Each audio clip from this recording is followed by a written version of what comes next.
الله أكبر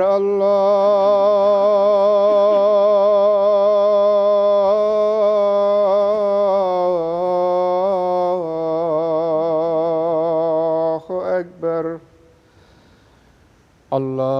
الله أكبر الله أكبر.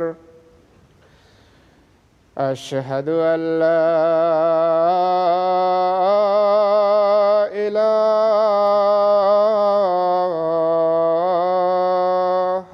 إلا الله. أشهد أن لا إله إلا الله.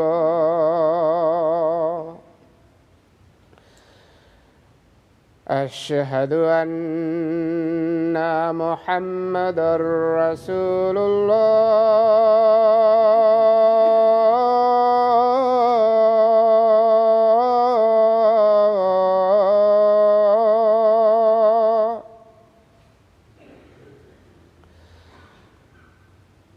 أشهد أن محمدًا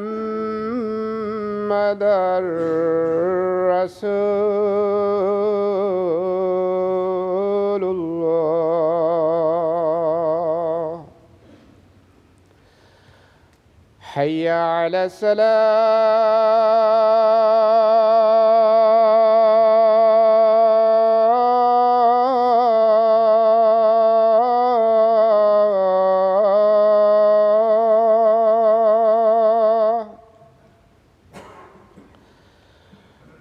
حي على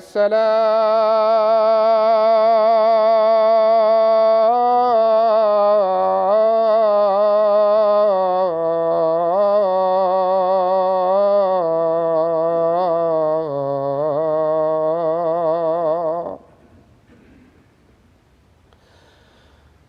حي على الفلاح.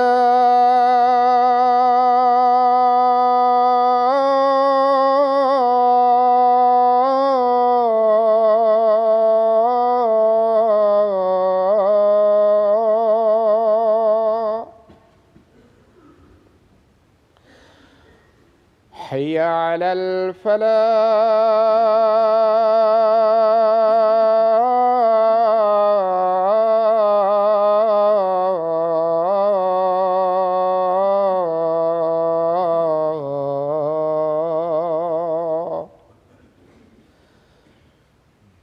الله أكبر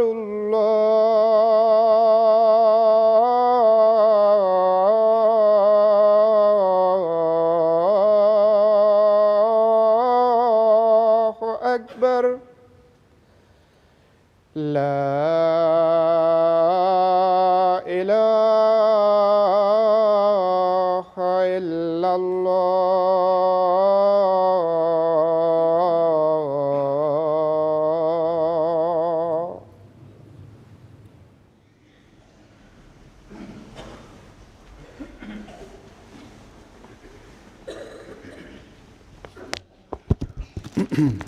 السلام عليكم ورحمة الله.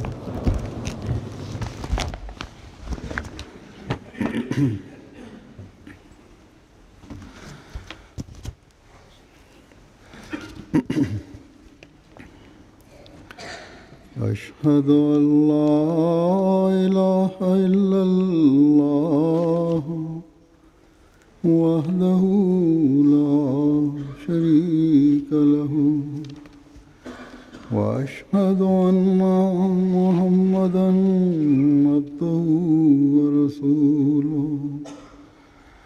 أما بعد فأعوذ بالله من الشيطان الرجيم. بسم الله الرحمن الرحيم. الحمد لله رب العالمين الرحمن الرحيم مالك يوم الدين إياك نعبد وإياك نستعين اهدنا الصراط المستقيم صراط الذين أنعمت عليهم غير المغضوب عليهم ولا الضالين.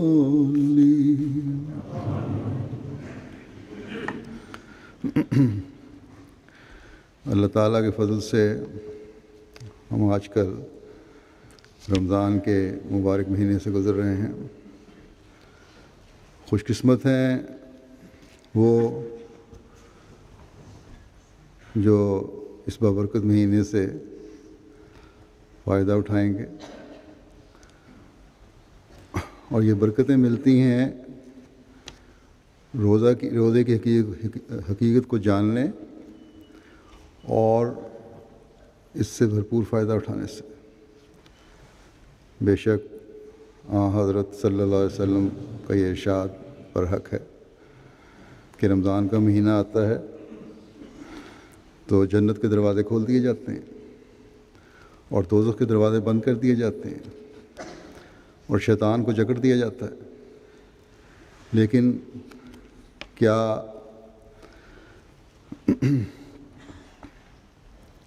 ہر ایک کے لیے یہ دروازے کھول دیے جاتے ہیں؟ کیا ہر ایک کے شیطان کو جکڑ دیا جاتا ہے؟ کیا ہر ایک کے لیے دوزخ کے دروازے بند کر دیے جاتے ہیں؟ یقیناً یہ ہر ایک کے لیے تو ایسا نہیں ہو سکتا، بلکہ یہاں مومنین کو مخاطب کیا. لیکن سوال پیدا ہوتا ہے کہ کیا صرف ظاہری ایمان لانے سے، مسلمان ہونے سے اور روزہ رکھنے سے یہ فیض انسان حاصل کر لے گا؟ اور صرف اتنا ہی ہے؟ اگر اتنا ہی صرف ہے تو اللہ تعالیٰ نے بار بار ایمان لانے کے ساتھ اعمال صالحہ بجا لانے کی طرف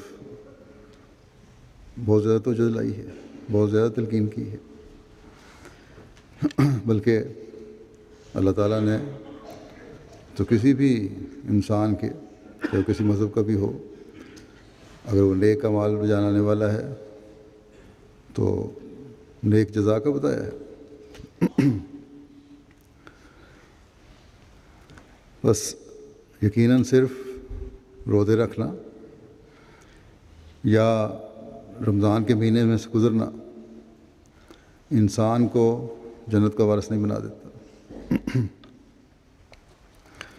بلکہ اس کے ساتھ کچھ لوازمات بھی ہیں جن کو پورا کرنا ضروری ہے، کچھ شرائط بھی ہیں جن پر عمل کرنا ضروری ہے. اعمال صالحہ کی طرف توجہ بھی ضروری ہے، جنہیں بجا لانا ایک مومن کا فرض بھی ہے. ورنہ صبح کھانا کھا کر پھر شام تک کچھ نہ کھانا، تو ایسے لوگ تو بہت ساری دنیا میں ہیں جو صبح کھاتے ہیں اور شام کو کھاتے ہیں. بلکہ بعض نام نہاد فقیر جو ہیں ایسا عادت ڈالتے ہیں، اپنے آپ کو مجاہدہ کرتے ہیں کہ کئی کئی دن کا فاقہ کر لیتے ہیں، لیکن عبادت اور نیکی اور ان میں کوئی نہیں ہوتی. کچھ ایسے بھی ہیں دنیا میں جو مجبوری کی وجہ سے نہیں کھا سکتے، بعض دفعہ بعض کے حالات ایسے ہیں ایک دفعہ کی روٹی ملتی ہے مشکل سے. کچھ کو ڈاکٹر بعض خاص قسم کے پرہیز کی ہدایت کرتے ہیں اور سارا دن تقریباً نہ کھانے والی حالت ہی ہوتی ہے. اور بعض لوگ خاص طور پر عورتیں ڈائٹنگ کے شوق میں بھی سارا دن نہیں کھاتے. ابھی 2 دن پہلے میرے پاس ایک ماں آئی کہ میری بیٹی نے جوانی میں قدم رکھا ہے تو یہ دماغ میں آ گیا ہے، کریز ہو گیا ہے اس کو کہ میں نے دبلا ہونا ہے، کیونکہ آج کل یہ بہت رو چلی ہوئی ہے اور وزن کم کرنا ہے، اس لیے اس نے کھانا پینا چھوڑ دیا اور مجھے پریشان کیا ہوا ہے. اور ایک وقت کھاتی ہے اور وہ بھی بہت تھوڑا سا، اور مہینے میں یا کم از کم و بیش 1-1.5 مہینے میں 14-15 پاؤنڈ اس نے وزن کم کر لیا. تو یہ فکر تھی ماں کی. اور شاید وہ لڑکی اب سمجھے کہ رمضان کا مہینہ آ گیا ہے، اگر میں 8 پیرے روزے رکھ لوں گی تو نیکی بھی ہو جائے گی، اور رمضان کا مہینہ ہے، شیطان تو جکڑا ہوا ہے، ثواب بھی مل جائے گا اور دونوں کام میرے بھگت جائیں گے. بعض ایسے بھی میرے علم میں ہیں جو روزہ رکھتے ہیں پھر سارا دن اور کوئی کام نہیں، سوئے رہتے ہیں کہ روزہ نہ لگے، اور سمجھ لیا کہ نیکی کا ثواب مل گیا. حضرت صلی اللہ علیہ وسلم نے جب یہ فرمایا کہ روزہ رکھو، رمضان آیا، شیطان جکڑا گیا، جنت کے دروازے کھول دیے گئے، دوزخ کے دروازے بند کر دیے گئے، تو یہ بھی ہے کہ تم نے نیک اعمال بھی کرنے. بے شک تمہارا یہ عمل ہے کہ تم صبح سحری کھاتے ہو، اللہ تعالیٰ نے حکم دیا ہے کھاؤ، اور شام کو افطاری کر لیتے ہو. جیسا کہ میں نے بتایا کہ بعض 8 پیرے روزے بھی رکھ لیتے ہیں، اور مجبوری ہو تو بعض 8 پیرے روزے بھی رکھتے ہیں. لیکن اس سے یہ نہ سمجھو کہ تمہیں روزے کا ثواب مل گیا یا تمہارا شیطان جکڑا گیا یا جنت کے دروازے تم پر کھول دیے گئے اور دوزخ حرام ہو گئی. روزے کے مہینے میں اس سے فیض وہی پا سکتا ہے، وہی فیض یاب ہوگا جو اعمال صالحہ بھی بجا لائے گا، جو اللہ تعالیٰ کا خوف اور خشیت دل میں رکھتے ہوئے روزے رکھے اور اس کے ساتھ اپنے ہر عمل کو خدا تعالیٰ کی رضا کے مطابق ڈھالنے کی کوشش کرے. یہ بھی فرمایا صلی اللہ علیہ وسلم نے کہ جو ایمان کی حالت میں اور اپنا محاسبہ کرتے ہوئے روزے رکھے گا اس کا روزہ قبول ہوگا، اس کے لیے جنت قریب کی جائے گی، اس کا شیطان جکڑا جائے گا. بس یہ چیزیں، یا روزہ رکھنا جہاں نیکیوں کے کرنے کی طرف پہلے سے بڑھ کر توجہ دلانے والا ہوگا، وہاں برائیوں سے رکنے کے لیے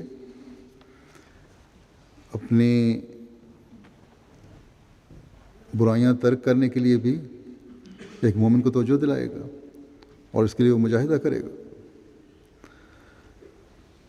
ایک مومن اپنی عبادات کے معیار بھی بلند کرنے کی کوشش کرے گا، صرف فرائض کی طرف توجہ نہیں دے گا، ان کے ادا کرنے کی کوشش نہیں کرے گا، بلکہ نوافل کی طرف بھی توجہ ہوگی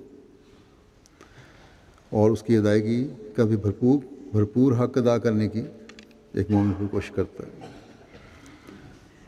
بندوں کے حقوق ادا کرنے کی طرف بھی توجہ ہوگی، مالی قربانیوں کی طرف بھی توجہ ہوگی، غریبوں کا حق ادا کرنے کی طرف بھی بھرپور کوشش ہوگی. تو تبھی ماہ صیام سے صحیح فائدہ اٹھایا جا سکتا ہے. مالی قربانی کے ضمن میں حضرت صلی اللہ علیہ وسلم کے بارے میں روایات میں آتا ہے کہ آپ تو رمضان کے علاوہ بھی سارا سال بے انتہا صدقہ و خیرات کرتے تھے، قربانی دیتے تھے، اور اس طرح فرماتے تھے یہ قربانی اور یہ مدد دوسروں کی کہ جس کی کوئی انتہا نہیں، جس کا کوئی مقابلہ نہیں کر سکتا۔ لیکن رمضان کے مہینے میں تو لگتا تھا کہ اس طرح صدقہ و خیرات ہو رہا ہے جس طرح تیز آندھی چل رہی ہے۔ عبادات کے معیار بھی اپنی انتہاؤں سے بھی اوپر نکل جاتے تھے۔ ایک تو حضرت صلی اللہ علیہ وسلم کی عبادات کا معیار کی کوئی انتہا نہیں، لیکن رمضان میں وہ ان انتہاؤں سے بھی اوپر چلے جاتے تھے۔ بس آپ نے ہمیں یہ فرمایا کہ یہ نہ سمجھو کہ رمضان آیا اور بغیر کچھ کیے سب کچھ مل گیا، صرف اس بات پر کہ تم نے روزہ رکھ لیا۔ آپ اس طرف توجہ دلاتے ہوئے کہ تم اس سے حقیقی فیض کس طرح اٹھا سکتے ہو، فرماتے ہیں کہ جو شخص ایک جگہ ایک حدیث روایت میں آتا ہے، فرمایا کہ جو شخص، ایک تو پہلے میں نے بات بتائی کہ ایمان کی حالت میں ہو اور اپنا محاسبہ کرنے والا ہو، اور اس بات کی طرف خاص طور پہ میں توجہ دلانا چاہتا ہوں، یہ بھی فرمایا آپ نے کہ جو شخص جھوٹ بولنے اور جھوٹ پر عمل کرنے سے نہیں رکتا، اللہ تعالیٰ کو اس کا بھوکا پیاسا رہنے کی کوئی ضرورت نہیں، یعنی ایسا روزہ پھر بیکار ہے۔ بس ہمیں اس بات پر خوش نہیں ہو جانا چاہیے کہ شیطان جکڑا گیا، بلکہ روزوں کے معیار بلند کرنے کی بھی ضرورت ہے، روزوں کا حق ادا کرنے کی بھی ضرورت ہے۔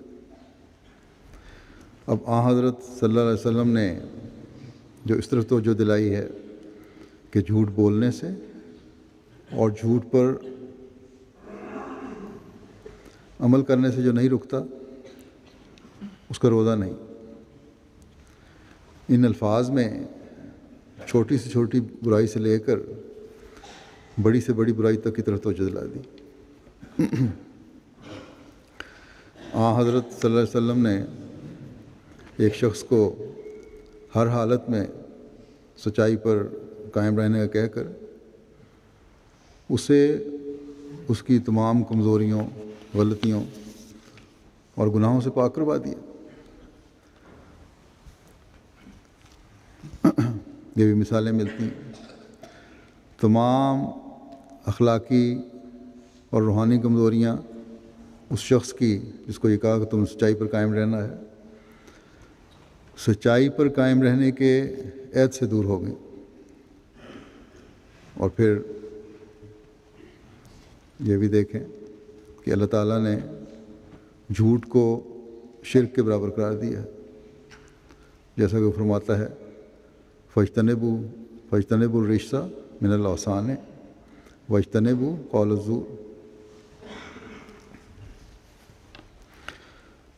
اس کی وضاحت میں حضرت مسیح موعود علیہ السلام فرماتے ہیں کہ یعنی بتوں کی پلیدی اور جھوٹ کی پلیدی سے پرہیز کرو۔ یہ ایک محاورہ ترجمہ ہے اس کا۔ پھر آپ فرماتے ہیں بتوں کی پرستش اور جھوٹ بولنے سے پرہیز کرو، یعنی جھوٹ بھی ایک بت ہے جس پر بھروسہ کرنے والا خدا پر بھروسہ چھوڑ دیتا ہے، سو جھوٹ بولنے سے خدا بھی ہاتھ سے جاتا ہے۔ بس جب حضرت صلی اللہ علیہ وسلم نے یہ فرمایا کہ جھوٹ بولنے اور جھوٹ پر عمل کرنے والے کا روزہ نہیں، وہ اس لیے کہ ایک طرف تو روزہ رکھنے والے کا دعویٰ ہے کہ میں خدا تعالیٰ کے حکم سے روزہ رکھ رہا ہوں، اس لیے کہ خدا تعالیٰ نے فرمایا ہے، قرآن کریم میں آتا ہے جب روزوں کے فرائض کا حکم آیا ہے، یا ایھا الذین آمنوا کتب علیکم الصیام، اے لوگو جو ایمان لائے ہو تم پر روزوں کا رکھنا فرض کیا گیا ہے، اس لیے تم روزے رکھو۔ اور دوسرے جس کے حکم سے روزہ رکھا جا رہا ہے، اگر ایک طرف تو یہ ہے کہ اللہ تعالیٰ کے حکم سے روزے رکھ رہا ہوں، لیکن دوسری طرف یہ کہ جس کے حکم سے روزہ رکھا جا رہا ہے اس کے مقابلے پر جھوٹ کو خدا بنا کر کھڑا کیا جا رہا ہے۔ بس یہ دو عملی نہیں ہو سکتی۔ پھر حضرت صلی اللہ علیہ وسلم نے یہ بھی فرمایا کہ اللہ تعالیٰ نے فرمایا ہے کہ انسان کے سب کام اپنے لیے ہیں مگر روزہ میرے لیے ہے اور میں خود اس کی جزا بنوں گا۔ بس یہ کبھی نہیں ہو سکتا کہ ایک کام خدا تعالیٰ کے حکم سے بھی کیا جا رہا ہو، پھر خدا تعالیٰ کے لیے اور اس کے پیار کو جذب کرنے کے لیے بھی کیا جا رہا ہو، اور یہ بھی امید رکھی جا رہی ہو کہ میرے اس روزے کی جزا بھی خدا تعالیٰ خود ہے۔ یعنی اس جزا کی کوئی حدود نہیں، جب خدا تعالیٰ خود جزا بن جاتا ہے تو پھر اس کی حدود بھی کوئی نہیں رہتی۔ اور پھر عام زندگی میں اپنی باتوں میں جھوٹ بھی شامل ہو جائے، عمل میں جھوٹ شامل ہو جائے۔ حضرت صلی اللہ علیہ وسلم نے یہ نہیں فرمایا کہ زبان سے جھوٹ نہیں بولنا، بلکہ عمل کے جھوٹ کو بھی ساتھ رکھا ہے۔ اور عمل کا جھوٹ یہ ہے کہ انسان جو کہتا ہے وہ کرتا نہیں۔ روزے میں عبادتوں کے معیار بلند ہونے چاہیے، نوافل کے معیار بلند ہونے چاہیے، لیکن اس کے لیے اگر کوشش نہیں کر رہا ہے کہ انسان عام زندگی جیسے پہلے گزر رہی تھی اسی طرح گزر رہی ہے تو یہ بے عملی ہے۔ حضرت صلی اللہ علیہ وسلم نے فرمایا کہ روزے دار سے اگر کوئی لڑائی کرتا ہے تو وہ اسے کہہ دے کہ میں روزے دار ہوں اور جواب نہ دے، تو یہ روزے کا حق ہے جو ادا کیا گیا۔ لیکن اگر آگے سے بڑھ کر لڑائی کرنے والے کا جواب دیا جائے لڑائی سے تو یہ عملی جھوٹ ہے۔ اپنے کاموں میں اگر حق ادا نہیں کیا جا رہا تو یہ عملی جھوٹ ہے، دوسروں کے حق ادا نہیں کیے جا رہے تو یہ عملی جھوٹ ہے۔ خاوند کی اور بیوی کی لڑائیاں جاری ہیں اور اپنی طبیعتوں میں رمضان میں اس نیت سے تبدیلی پیدا نہیں کی جا رہی کہ ہم نے اب اس مہینے کی وجہ سے اپنے تعلقات کو بہتری کی طرف لے جانا ہے اور آپس کے محبت پیار کے تعلق کو قائم کرنا ہے کہ رمضان میں خدا تعالیٰ کے پیار کو حاصل کیا جائے تاکہ اللہ تعالیٰ خود ہماری جزا بن جائے۔ تو منہ سے بے شک یہ دعویٰ ہے کہ ہمارا روزہ ہے اور خدا تعالیٰ کی خاطر ہے، لیکن عمل اسے جھوٹا ثابت کر رہا ہے۔ اور پھر عملی جھوٹ کی اور بھی بہت ساری باتیں ہیں۔ انتہا اس کی یہ بھی ہے کہ کاروباروں کو اپنے دنیاوی مقاصد کو، اپنے دنیاوی مفادات کو روزے کے باوجود اپنی عبادات اور ذکر الہی اور نوافل کی ادائیگی اور قرآن کریم پڑھنے کی طرف توجہ پر فوقیت دی جائے۔ اور پھر اس سے بھی بڑھ کر بعض لوگ اپنے منافع کے لیے، دنیاوی فائدے کے لیے کاروباروں میں جھوٹ بولتے ہیں، گویا کہ خدا کے مقابلے پر جھوٹ کی اہمیت ہے۔ بس یہ عملی اور قولی جھوٹ یہ شرک ہے۔ اور حضرت صلی اللہ علیہ وسلم نے فرمایا کہ ایسے روزے دار کا روزہ در حقیقت فاقہ ہے، کیونکہ اللہ تعالیٰ کے نزدیک اس کی کوئی اہمیت نہیں۔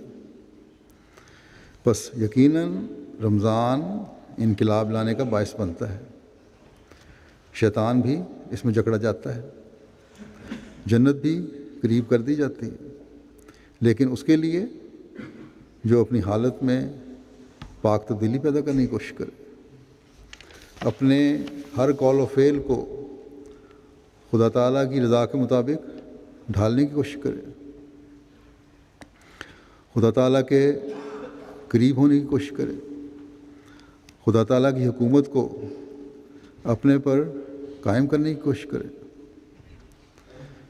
تاکہ اللہ تعالیٰ کی رحمت اور مغفرت اور بخشش جو عام حالات کی نسبت کئی گنا بڑھ جاتی ہے اس سے بھرپور فائدہ اٹھائے اور اپنے نفس کے بتوں اور جھوٹے خداؤں کو جو لا محسوس طریق پر یا جانتے ہوئے بوجھتے ہوئے بھی بعض دفعہ خدا تعالیٰ کے مقابلے پر کھڑے ہو جاتے ہیں، ان کو ریزہ ریزہ کر کے ہوا میں اڑا دیں، تو پھر ایک انقلاب طبیعتوں میں پیدا ہوتا ہے جب یہ کوشش ہو خدا تعالیٰ کی حکومت کے لیے، جہاں روزوں کے ساتھ عبادتوں کے معیار حاصل کرنا ضروری ہے، قرآن کریم کو زیادہ سے زیادہ پڑھنا، اس کی تلاوت کرنا، اس پر غور کرنا ضروری ہے، وہاں ان عبادتوں کا اثر، قرآن کریم کے پڑھنے کا اثر اپنی ظاہری حالتوں اور اخلاق پر ہونا بھی ضروری ہے تاکہ عملی سچائی ظاہر ہو۔ حضرت مسیح موعود علیہ السلام ایک جگہ فرماتے ہیں کہ مجھے اس وقت اس نصیحت کی حاجت نہیں کہ تم خون نہ کرو، کیونکہ بجز نہایت شریر آدمی کے کون ناحق کے خون کی طرف قدم اٹھاتا ہے، مگر میں کہتا ہوں کہ نا انصافی پر ضد کر کے سچائی کا خون نہ کرو، حق کو قبول کر لو اگرچہ ایک بچے سے، اور اگر مخالف کی طرف حق پاؤ تو پھر فی الفور اپنے خشک منطق کو چھوڑ دو۔ یہ نہیں کہ میرا مخالف ہے کوئی، وہ سچی بات بھی کہہ رہا ہے تو میں نے ضد میں آ کر قبول نہیں کرنا، پھر دلیلیں نہ دو، بحثیں نہ کرو، بلکہ اس کو چھوڑ دو اور سچائی کو قبول کرو۔ پھر فرمایا سچ پر ٹھہر جاؤ اور سچی گواہی دو، جیسا کہ اللہ جل شانہ فرماتا ہے فاجتنبوا الرجس من الاوثان واجتنبوا قول الزور، یعنی بتوں کی پلیدی سے بچو اور جھوٹ سے بھی، کہ وہ بت سے کم نہیں۔ فرمایا جو چیز قبلہ حق سے تمہارا منہ پھیرتی ہے وہی تمہاری راہ میں بت ہے۔ سچی گواہی دو اگرچہ تمہارے باپوں یا بھائیوں یا دوستوں پر ہو، چاہیے کہ کوئی عداوت بھی تم پر مانے نہ ہو، کسی بھی قسم کی دشمنی ہو تمہارے سچ میں روک نہ ڈالنے۔ پھر آپ فرماتے ہیں زبان کا زیاں خطرناک ہے، اس لیے متقی اپنی زبان کو بہت ہی قابو میں رکھتا ہے، اس کے منہ سے کوئی ایسی بات نہیں نکلتی جو تقویٰ کے خلاف ہو۔ بس تم اپنی زبان پر حکومت کرو، نہ یہ کہ زبانیں تم پر حکومت کریں، اور اناپ شناپ بولتے رہو۔ بس تقویٰ یہ ہے، اور اس کو تقویٰ کو پہ قدم مارنے کی، اس پر چلنے کی اس رمضان میں زیادہ سے زیادہ کوشش کرنی چاہیے، تاکہ ہم اللہ تعالیٰ کو قرب حاصل کر سکیں، تاکہ ان جنتوں میں جس کے دروازے کھولے گئے ہیں ہمارے داخل ہونے میں آسانیاں ہوں۔ اب اگر کوئی ہر ایک ہم میں سے اپنے جائزے لے تو خود ہی احساس ہو جائے گا کہ حضرت مسیح علیہ السلام کے اس درد بھرے پیغام اور نصیحت پر کتنے عمل کر رہے ہیں۔ یہ خاص طور پر اپنے جماعت والوں کو ہی نصیحت کی ہے، اپنی ماننے والوں کو۔ اذا لا ہم ہے، اگر ہم میں سے ہر ایک انصاف پر قائم ہوتے ہوئے سچائی کا خون ہونے سے بچائے تو ہمارے گھروں کے مسائل بھی حل ہو جائیں۔ ہمارے ہاں جو بھائیوں کی رنجشیں پیدا ہوتی رہتی ہیں وقتاً فوقتاً، قضاء میں مقدمے آتے رہتے ہیں، وہ بھی دور ہو جائیں۔ کم از کم ہمارے اپنے اندر ایک احمدی معاشرے میں لین دین کے بہت سارے مسائل جو ہیں چلتے رہتے ہیں، وہ ختم ہو جائیں۔ یہ سب مسائل پیدا ہوتے ہیں سچ پر عمل نہ کرنے سے اور اپنی اناؤں کو فوقیت دینے سے۔ اس لیے حضرت مسیح علیہ السلام نے فرمایا کہ اگر اپنے حق کے معیار اتنے بلند کر لو کہ اگر کوئی بچہ بھی کہہ رہا ہے تو اسے قبول کرنا ہے، تو بہت سی برائیوں سے بچ جاؤ گے تم۔ پھر انا کی ناک اونچی نہیں ہوگی کہ چھوٹا بچہ مجھے نصیحت کر رہا ہے، یہ رتبہ میں کم تر مجھے حق کی طرف رہنمائی کر رہا ہے، یہ غریب آدمی مجھے سچی بات بتا رہا ہے۔ بس سچائی اختیار کرنے کے لیے بھی عاجزی چاہیے، اور یہ عاجزی پھر ایک ایسی نیکی ہے جو خدا تعالیٰ کو بہت پسند ہے۔ بس دیکھیں سچائی کی نیکی کے ساتھ اور کتنی نیکیاں جنم لے رہی ہیں، ایک نیکی کے بعد دوسری نیکی بچے دیتی چلی جاتی ہے، اور یہی چیز جو ہے اللہ تعالیٰ کی رضا کو حاصل کرنے والا بناتی ہے۔ بعض جزیات کے ساتھ جو اقتباس میں بیان ہوئی ہیں، جو سب سے اہم بات حضرت مسیح موعود علیہ السلام نے ہمیں نصیحت فرمائی ہے وہ یہ ہے کہ جو چیز قبلہ حق سے تمہارا منہ پھیرتی ہے وہ تمہاری راہ میں بت ہے۔ بس اگر ہم نے رمضان سے بھرپور فائدہ اٹھانا ہے، اگر ہم نے شیطان کے جکڑے جانے، دوزخ کے دروازے بند ہونے اور جنت کے دروازے کھلنے سے بھرپور استفادہ کرنا ہے، تو ہمیں اپنے حق بات کے قبلوں کو بھی درست کرنا ہوگا۔ ہمارا قبلہ خدا تعالیٰ کی طرف ہوگا تو ہم اللہ تعالیٰ کے اس اعلان سے فائدہ اٹھا سکتے ہیں کہ میں نے تمہارے لیے جنت کے دروازے رمضان کی برکات کی وجہ سے کھول دیے ہیں۔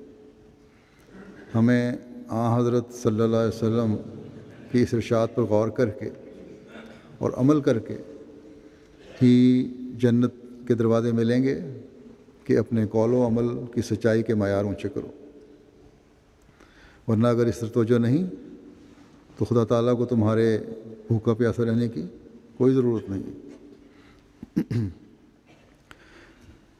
یہ تو خدا تعالیٰ کی اپنے بندے پر کمال مہربانی اور شفقت ہے کہ عبادتوں اور مختلف قسم کی نیکیوں کے راستے بتا کر ان پر چلنے والے کے لیے انعام مقرر کیے ہیں، اور رمضان کے مہینے میں تو ان عبادتوں اور نیکیوں کے ذریعے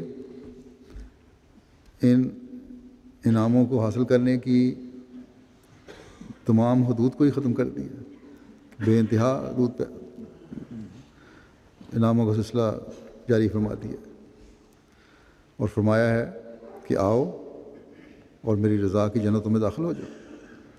لیکن یاد رکھو کہ اس میں داخل ہونے کے لیے قولی اور عملی سچائی کا راستہ اپنانا ہوگا۔ اگر اس قبلے کی پیروی کرو گے تو جس طرح آج کل تو ہر گاڑی میں نیویگیشن لگا ہوتا ہے، نیویگیشن کے ذریعے سے تم صحیح مقام پر پہنچ جاتے ہو، صحیح جگہ پر پہنچو گے، ورنہ رمضان کے باوجود بھٹکتے پھرو گے۔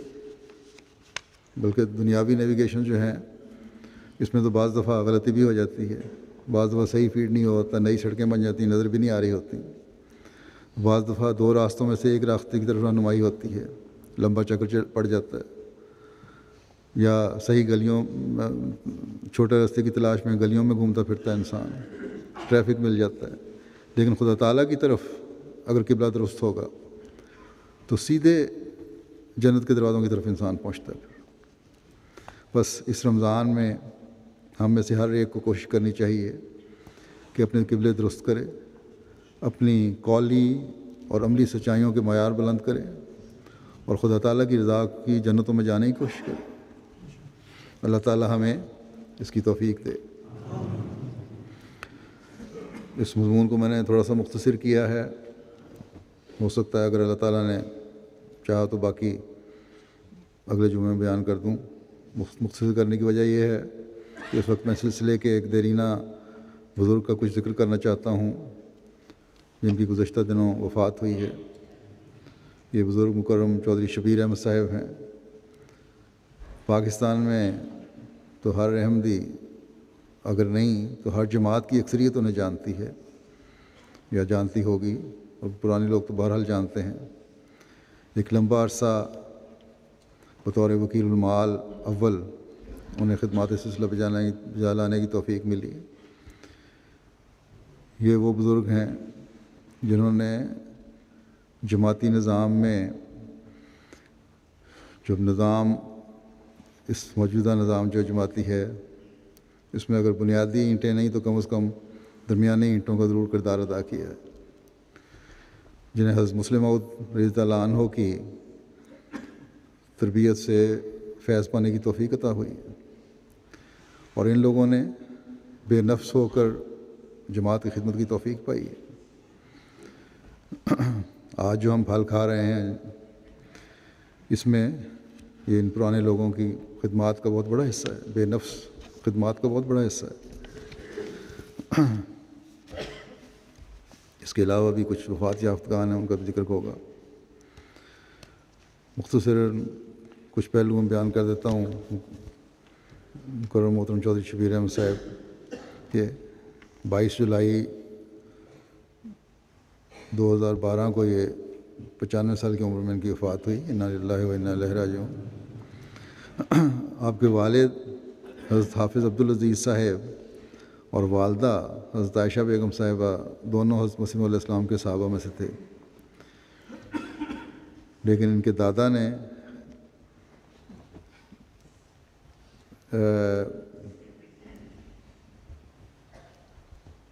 حضرت خلافت ثانیہ میں بیعت کی تھی۔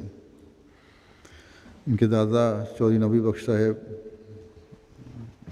ریاست جموں کے ایک باوقار ذمہ دار تھے، اور مسلمانوں پر بعض پابندیوں کے باعث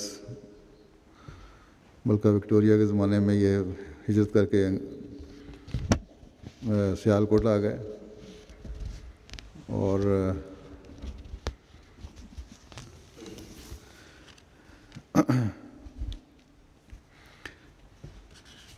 آپ کے والد جو تھے چودھری شبیر صاحب کے، وہ بھی اخلاق فاضلہ، بلند اخلاق فاضلہ والی شخصیت تھے۔ حافظ قرآن ہونے کی وجہ سے بڑے نمایاں تھے اپنے علاقے میں، اس لیے اپنے بچوں کی تربیت بھی انہوں نے بڑے دینی ماحول میں کی ہے۔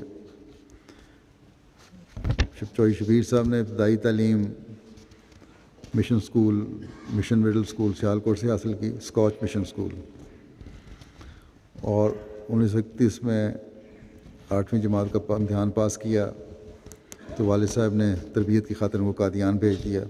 میٹرک انہوں نے تعلیم اسلام کالج قادیان سے کیا۔ حضرت خلیفہ مسیح ثانی کی صحبت میں رہے، فائدہ اٹھایا، نظمیں پڑھنے کا بھی خوب شوق تھا، بڑا موقع ملتا رہا ان کو۔ قادیان علاوہ اور نظموں کے پہلی دفعہ انہوں نے قادیان میں سیرت النبی کے موقع پر حضرت مسلم موعود رضی اللہ عنہ کی تقریر سے پہلے نظم پڑھی۔ پھر جب انہوں نے میٹرک کر لیا تو کیونکہ کالج نہیں تھا قادیان میں، مرے کالج سیالکوٹ سے BA کا امتحان پاس کیا۔ کچھ دیر اب قادیان میں رہے اس کے بعد بھی، اور حضرت مولوی شیر علی صاحب کے ساتھ دفتر میں کام کیا، جبکہ حضرت مولوی شیر علی صاحب ترجمہ قرآن انگریزی میں مصروف تھے، تو آپ ٹائپنگ کا کام ان کے ساتھ کرتے رہے۔ پھر یہ ملازمت کی تلاش میں لاہور آئے، کچھ صحافت میں بھی وقت گزارا، اچھے معروف شاعر بھی تھے، اور آواز بھی اچھی لے میں پڑھا کرتے تھے، نظمیں اپنی، گفتگو میں بڑی شائستگی، محنت کے عادی۔ بہرحال یہ نیکیوں کا ایک مجموعہ تھے۔ 1940 میں ملٹری اکاؤنٹس کا امتحان پاس کیا اور یہ منتخب ہو گئے، اور وہاں 11 سال کام کیا، لیکن 1944 میں اس عرصے کے دوران ہی اپنے آپ کو وقف کے لیے پیش کر دیا تھا انہوں نے۔ لیکن حضرت مسلم موعود نے ان کو 1950 میں بلایا اور ان کا خود انٹرویو لیا، اور یہ اپنی ملازمت سے استعفیٰ دے کے پھر روا آ گئے، اور پہلے نائب وکیل کے طور پر، اس کے بعد 1960 میں وکیل المال اول کے طور پر وفات تک خدمات سر انجام دیں۔ 52 سال وکیل المال اول کے، اور اس سے پہلے بھی 10 سال کام کیا انہوں نے۔ خلافت ثانیہ سے لے کے اب تک ان کو اللہ تعالیٰ نے کام کرنے کی توفیق عطا فرمائی۔ ذیلی تنظیموں میں بھی بڑا بھرپور خدمات سے انجام دیتے رہے۔ ربوہ میں پہلے معتمد مجلس خدام الحمدیہ مرکزیہ بنے۔ اس کے علاوہ بھی خدام الحمدیہ کی مختلف کاموں میں خدمات پر مامور رہے۔ نائب صدر صف دوم انصار اللہ بھی رہے، پھر رکن خصوصی تو لمبا عرصہ رہے، مجلس کارپرداز کے ممبر بھی تھے، قاضی بھی تھے۔ 1960 میں ان کو حضرت صاحبزادہ مرزا بشیر احمد صاحب رضی اللہ تعالیٰ عنہ کی بیگم کی طرف سے حج بدل کا توفیق بھی ملی۔ مختلف ممالک میں دوروں پہ جاتے رہے اور کئی شعری مجموعے ہیں ان کے۔ 1965 سے 1983 تک جلسہ سالانہ ربوہ کے موقع پر ان کو نظمیں پڑھنے کا موقع ملا در زمین سے، اور یہاں بھی 2 دفعہ UK کے جلسے میں بھی 86 اور 98 میں ان کو نظم پڑھنے کا موقع ملا خلیفۃ المسیح رابع کے وقت میں۔ اس پہ ایک دفعہ خلیفۃ المسیح رابع نے ان کی نظم سننے کے بعد کہا تھا کہ آپ نے پرانے جلسوں کی یاد تازہ کر دی جو ربوہ اور قادیان کے ہوتے تھے۔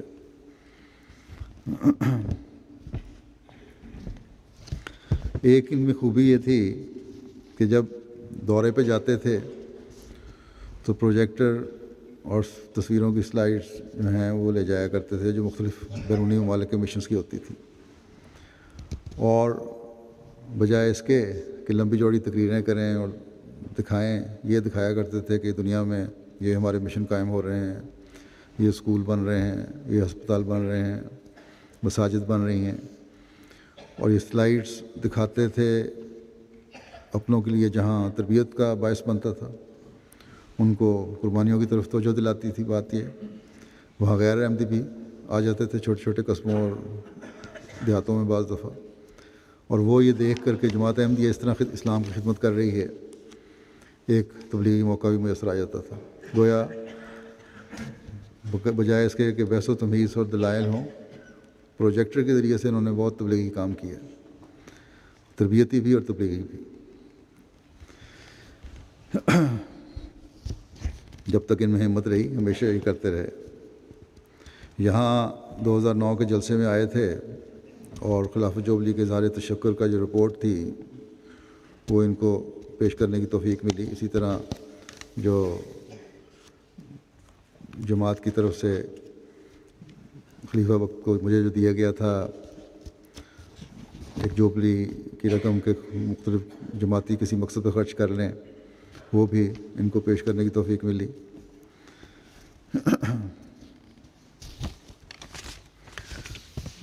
ان کے ایک بیٹے مبلغ سلسلہ امریکہ میں واقف زندگی ہیں، دوسرے واقف زندگی بیٹے ربوہ میں ہیں، رشتہ ناطہ کے نائب ناظر ہیں، تیسرے بھی کچھ عرصہ وقف کیا انہوں نے، عارضی وقف تھا ان کا، افریقہ میں کیا، پھر یہاں آ گئے۔ فضل احمد طاہر آپ کے سیکرٹری تعلیم ہیں UK جماعت کے۔ تو یہ 3 بیٹے ہیں ان کے، بیٹیاں بھی اللہ تعالیٰ کے فضل سے اچھے جماعتی سے منسلک ہیں، ان کے خاوند بھی سارے۔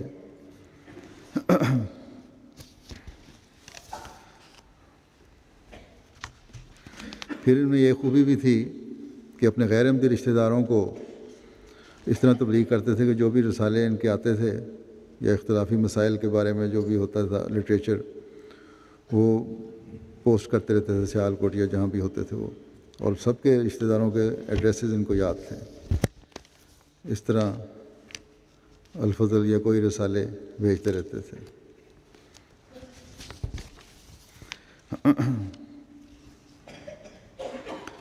دفتر والوں کے ساتھ بڑا حسن سلوک تھا۔ ایک ان کے کارکن لکھتے ہیں کہ ایک دفعہ انہوں نے کہا بیمار تھے، اول تو سائیکل پہ آیا کرتے تھے دفتر، لیکن جب بہت بیمار ہو گئے تو میں نے ہی کہا تھا کہ گاڑی ان کی جانی چاہیے، جو اس سے پہلے بھی شاید استعمال ہوتی تھی۔ تو بہرحال دفتر کے کارکن نے گاڑی بھجوانے میں دیر کر دی ان کو لینے کے لیے، تو بجائے اس کے کہ کچھ کہتے ہیں انداز ان کا اپنا ہی تھا بڑے نرم گفتاری سے نصیحت کیا کرتے تھے۔ کہتے ہیں کارکن کہ مجھے بجائے کچھ کہنے کہ گاڑی لیٹ کیوں آئی، ایک لفافے میں تھوڑے سے بادام ڈال کے بھیج دیے کہ آپ کی یادداشت کے لیے ہیں۔ اسی طرح ان کی بیٹی بھی کہتی ہیں ہمیں گھر میں بھی بجائے اس کے کہ بہت زیادہ واضح نصیحت کریں، ڈانٹ ٹپٹ کریں، اپنا عملی نمونہ پیش کیا کرتے تھے جسے دیکھ کے ہم خود ہی اپنی اصلاح کرنے کی کوشش کرتے تھے، یا پھر بعض دفعہ ایسے رنگ میں کوئی کہانی سنا دیتے تھے جس سے توجہ پیدا ہو جاتی تھی اصلاح کی۔ ان کی ایک بیٹی کہتی ہیں کہ آخری بیماری میں ابھی چند دن پہلے ہی کہتے ہیں کہ شعر نازل ہو رہے ہیں، لکھو۔ اب مناجات اللہ تعالیٰ کے، اور وہ شعر تھے: خدمت دین کی خاطر میرے مولا، خدمت دین کی خاطر مجھے قربان کر دے، وقت رخصت میرے واسطے وقت راحت، وقت رخصت میرے واسطے آساں کر دے، رخصتی کو میرے واسطے شاداں کر دے۔ یہ ان کے آخری تقریباً کہہ لیں بستر مرگ کے شعر ہیں۔ پھر یہ خوبی تھی کہ ہمیشہ شکر کے جذبات کے ساتھ حمد و ثنا کیا کرتے تھے، اور حضرت مسلم موعود رضی اللہ عنہ نے جب ان کا وقف قبول کیا تو انہیں یہ نصیحت فرمائی تھی، اور یہ ہر واقف زندگی کو یہ نصیحت یاد رکھنی چاہیے کہ جماعت کے کاموں کی اس طرح فکر کرنا جیسے ایک ماں اپنے بچے کی فکر کرتی ہے۔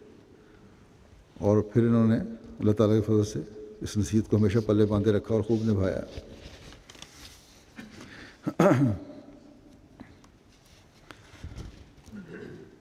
اور ہمیشہ باوجود اس کے وہ بیماری ہو، اس میں گھر کے تعلقات ان کے اچھے تھے، بیوی کا بڑا خیال رکھنا، لیکن جہاں دین کا سوال آ جاتا تھا، دورے پہ وغیرہ پہ جانا ہوتا تھا، تو وہاں یہ کہہ دیا کرتے تھے۔ کئی دفعہ موقع ایسے آئے کہ ان کی اہلیاں بیمار ہیں یا بچے کی پیدائش ہونے والی ہے، تشویش ہے، تو کہتے تھے کہ میں خدا کے دین کے کاموں سے جاتا ہوں، باقی خدا تعالیٰ میرے کام سنوار دے گا، اور اللہ تعالیٰ سنوار بھی دیا کرتا تھا۔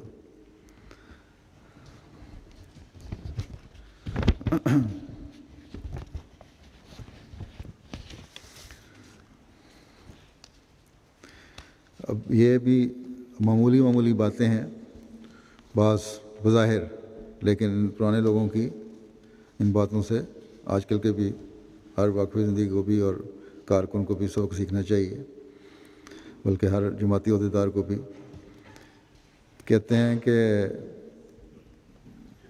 ایک انسپیکٹر ان کے ان کچھ کتابیں دیکھ رہے تھے جو جلد کرائیں گئی دفتر کی طرف سے، ان میں ایک درسمین نکل آئی، تو اس درسمین کو لے کے اکاؤنٹنٹ صاحب کو بلایا اور فرمانے لگے کہ یہ تو میری ذاتی درسمین ہے، اس کو بھی آپ نے جلد کروا دیا ہے، اس پہ بتائیں کتنے پیسے خرچ ہوئے ہیں۔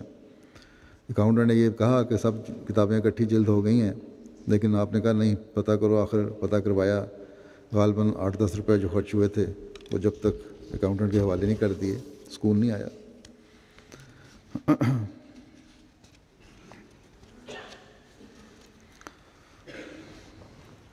اور اسی طرح کارکن بھی یہی کہتے ہیں کہ بڑے دل نشین انداز میں نصیحت کرتے، جو ہمیں گراں نہ گزرتی، ہماری تربیت فرماتے،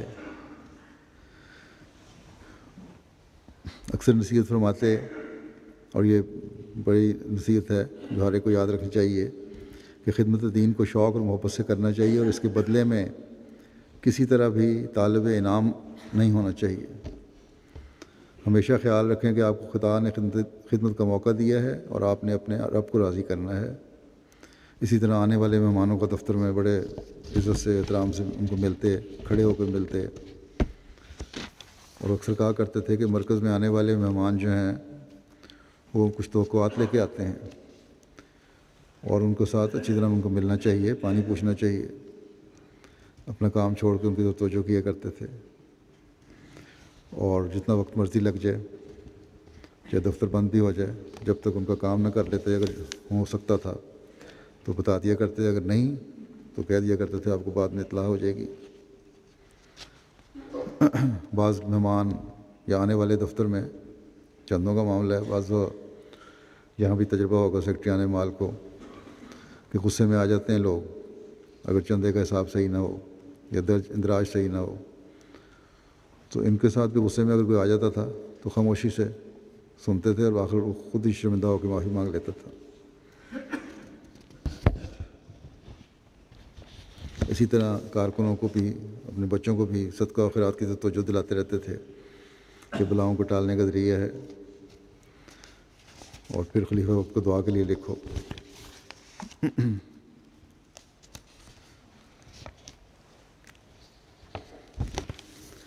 یہ ایک خوبی تھی، کہا کرتے تھے اپنے انسپکٹران کو بھی کہ جب جا کے باہر دوروں میں جاؤ تو جماعتوں کو خلیفہ وقت کا پیغام پہنچاؤ، بجائے اس کے کہ اپنی زبان میں کچھ کہو۔ پھر یہ بھی تھا کہ جب باہر جاتے دورے پہ، جب بھیجتے کسی کو، اپنے نائبین کو یا انسپکٹران کو، یہ کہتے کہ آپ مرکز کے نمائندے ہیں، اس لیے اپنے ہر کال و فعل کا خیال رکھیں۔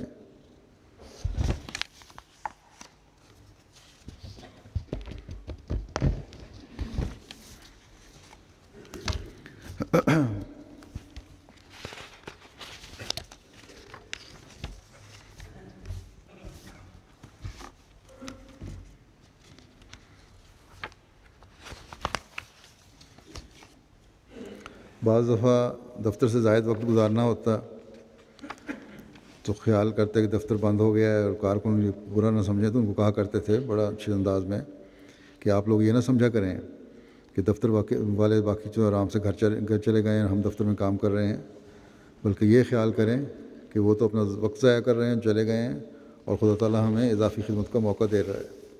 تو یہ تھا خدمت دین کو فضل الہی جاننے کا ایک عملی ثبوت۔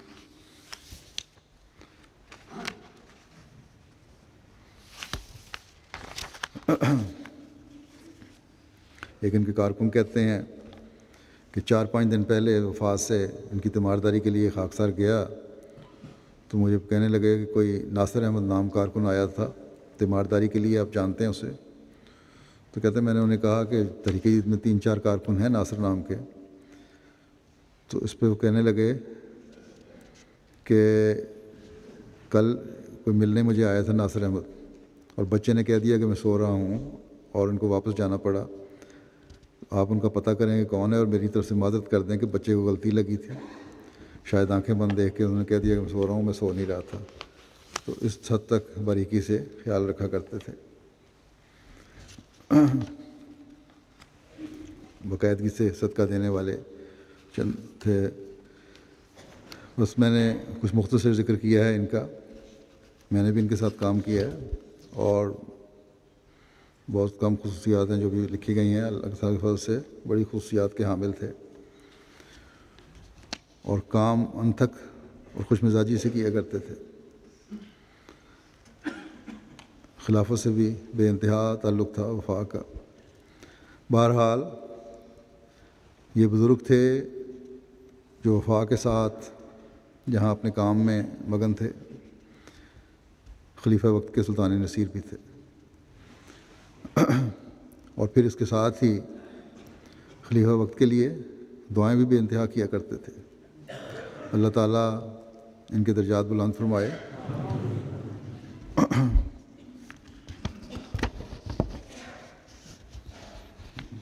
اور ایسے کام کرنے والے کارکن ہمیشہ جماعت کو مہیا فرماتا رہے۔ اس کے علاوہ کچھ اور بھی ہیں وفات یافتگان جن کا میں ذکر کیا ہے۔ چودھری شبیر صاحب کا جنازہ جمعے کی نماز کے بعد، اور باقی جن کا میں ذکر کرنے لگا ہوں ان کا بھی جنازہ جمعے کی نماز کے بعد ہی میں پڑھاؤں گا جنازہ غائب۔ ان میں سے ایک ہمارے مربی سلسلہ مقبول احمد ظفر صاحب ہیں جو آج کل نظارت اصلاح و ارشاد میں تھے۔ ان کو پرانی تنتریوں کی تکلیف تھی جو بگڑ گئی، اور آخر ان کی 25 جولائی کو وفات ہو گئی۔ انا للہ و انا الیہ راجعون۔ کوٹ محمد یار چنیوٹ کے قریب رہنے والے تھے یہ۔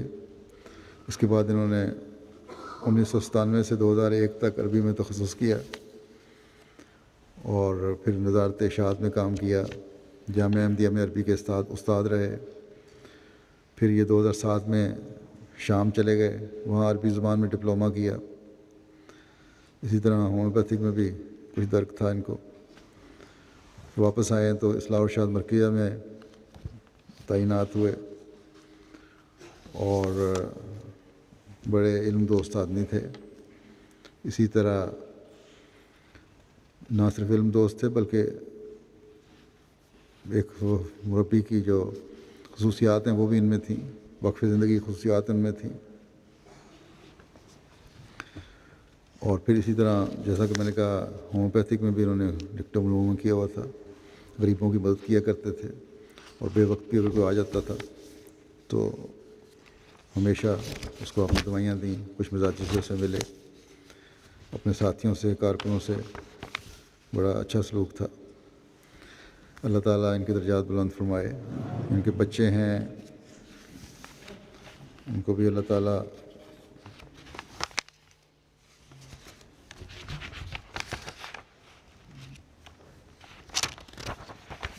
صبر اور حوصلہ دے. دوسرا جنازہ ہے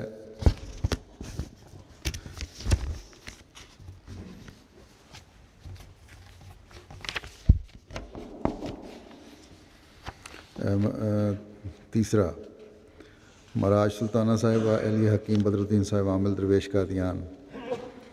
ان کی 86 سال کی عمر میں 19 جولائی کو وفات ہوئی ہے. انا للہ و انا الیہ راجعون. نہایت خلوص اور وفا کے ساتھ انہوں نے بھی درویشی کا زمانہ گزارا. اسکول ٹیچر بھی تھیں، ریٹائرمنٹ کے بعد بھی وہیں پڑھاتی رہیں. بڑی نیک دل، صابر، شاکر اور حوصلہ مند خاتون تھیں. قادیان لجنہ معلّہ کی جنرل سیکرٹری بھی رہی ہیں اور مختلف خدمات پر مامور رہیں. غریب بچوں کو اپنے گھر میں رکھ کر تعلیم دلواتی رہیں.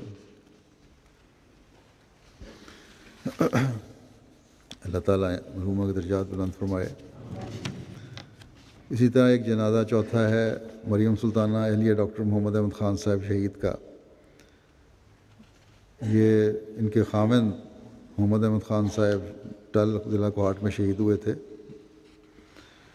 اور ان کی وفات ہوئی ہے، مریم سلطانہ صاحب کی وفات ہوئی ہے 18 جولائی 2012 کو. انا للہ و انا الیہ راجعون. بڑی محنت کرنے والی خاتون تھیں. دعوت اللہ کا بڑا شوق تھا، قربانی کرنے والی تھیں اور بڑے مضبوط ارادے کی مالک تھیں. ان کے ہمت اور مضبوط ارادے کا اس طرح پتہ لگتا ہے کہ ان کے خاوند ڈاکٹر محمد احمد خان صاحب کو کوہاٹ میں شہید کر دیا گیا 1957 میں. خلیفۃ المسیح ثانی کے زمانے کی بات ہے. مریم سلطانہ صاحبہ کے والد کا نام عنایت اللہ افغانی تھا اور ان کے خاندان میں احمدیت کا نفوذ آپ کے والد عنایت اللہ افغانی صاحب کی بیعت سے ہوا، جنہوں نے خلیفۃ المسیح اول رضی اللہ عنہ کے ہاتھ پر بیعت کی تھی.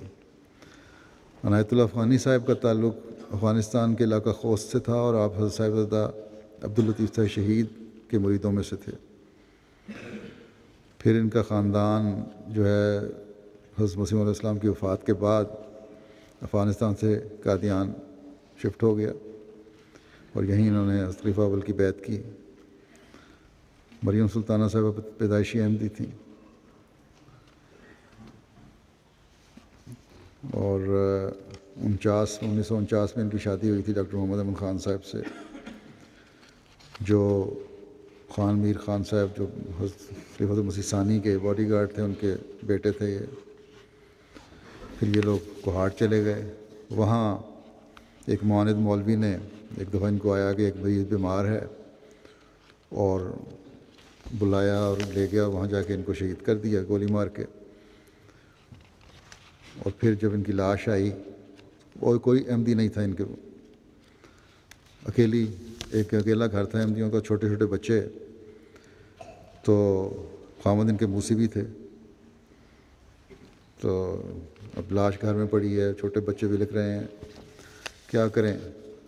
خیر بڑا، اور دلاسا دینے والا بھی کوئی نہیں، مشورہ دینے والا کوئی نہیں، کمیونیکیشن کا نظام کوئی نہیں تھا، فون وون بھی کوئی نہیں تھا. اور یہ بھی تھا ان کو موسی ہے میرا خاوند، اس کو لے کے جانا ہے روا.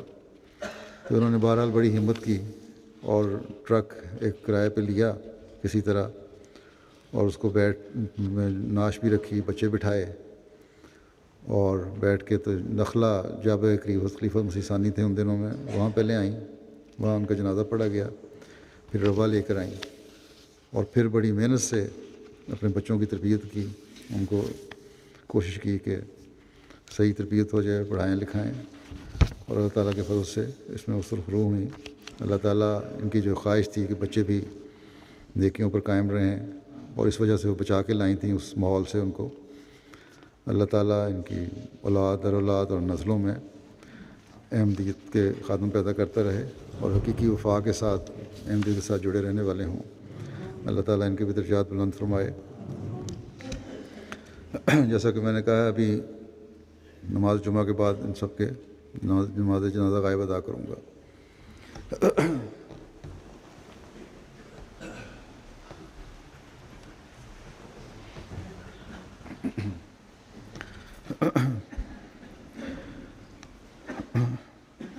الحمد للہ